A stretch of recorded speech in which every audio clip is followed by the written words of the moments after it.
Municipal corporation of Delhi पेश करता है आज की कहानी। आज की कहानी।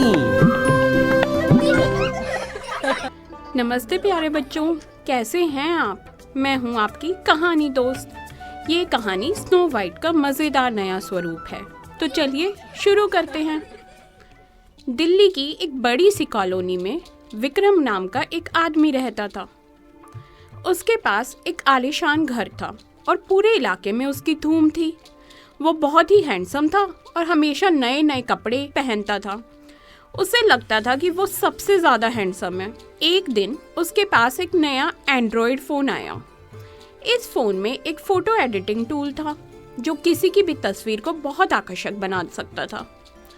विक्रम को ये ऐप बहुत पसंद आया। अब वो अपनी तस्वीरें खूब एडिट करता था और फिर सोशल मीडिया पर डालता था। उसकी हर फोटो पर हज़ारों लाइक्स आते थे। धीरे धीरे विक्रम को लगने लगा कि लोग सिर्फ उसकी हैंडसम लुक की तारीफ करते हैं। वो बहुत घमंडी हो गया। अपने पड़ोसियों से भी वो ठीक से बात नहीं करता था। रेहान विक्रम का सौतेला बेटा था। वह बहुत ही मिलनसार लड़का था। वो पड़ोस के बच्चों के साथ खेलता था, वो जिम जाता था, डांस क्लास करता था और हमेशा खुश रहता था। रेहान हमेशा बहुत खुश रहता था, इसलिए आकर्षक भी लगता था। ये बात विक्रम को बिल्कुल अच्छी नहीं लगती थी। विक्रम चाहता था कि रेहान कहीं गायब हो जाए। एक दिन किसी बात पर नाराज होकर विक्रम ने रेहान को उसके कमरे में बंद कर दिया। फिर सोशल मीडिया पर एक पोस्ट डाली, कुछ समय अकेले भी बिताना चाहिए। इधर रेहान कमरे में अकेला था। दरवाजा बाहर से बंद था। उसे डर भी लग रहा था और गुस्सा भी।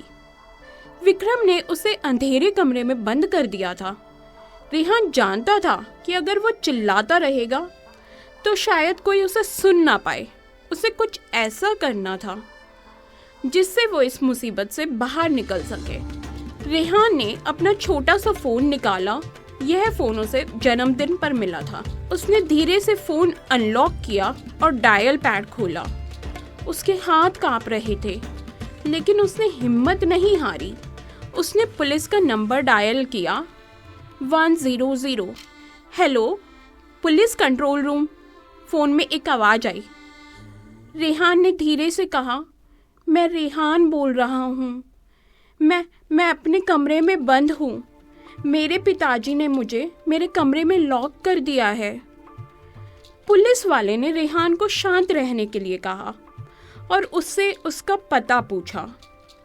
रेहान ने धीरे धीरे अपना पूरा पता बताया। उसने पुलिस वाले को बताया कि वो किस कॉलोनी में रहता है और किस घर में। पुलिस वाले ने रेहान को आश्वासन दिया कि वो जल्द ही उसकी मदद के लिए आएंगे। रेहान ने फोन रख दिया और खिड़की से बाहर देखने लगा। उसे उम्मीद थी कि पुलिस जल्द ही आएगी।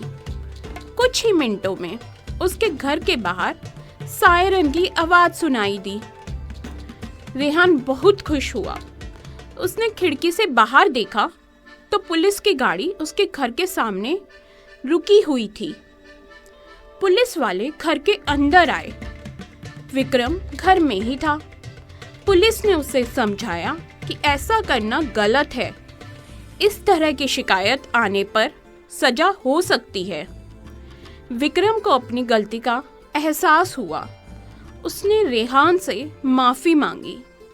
तब से विक्रम ने सोशल मीडिया से थोड़ी दूरी बना ली। अब वो पड़ोसियों के साथ मिलने लगा और रेहान के साथ समय बिताने लगा। वो समझ गया कि हैंडसम होने से ज़्यादा ज़रूरी है दिल अच्छा होना। तो बच्चों, ये थी आज की कहानी। अब मैं एक नई कहानी के साथ आपसे फिर मिलूंगी। तब तक के लिए नमस्कार। ये थी आज की कहानी। आज की कहानी। An initiative by Municipal Corporation of Delhi.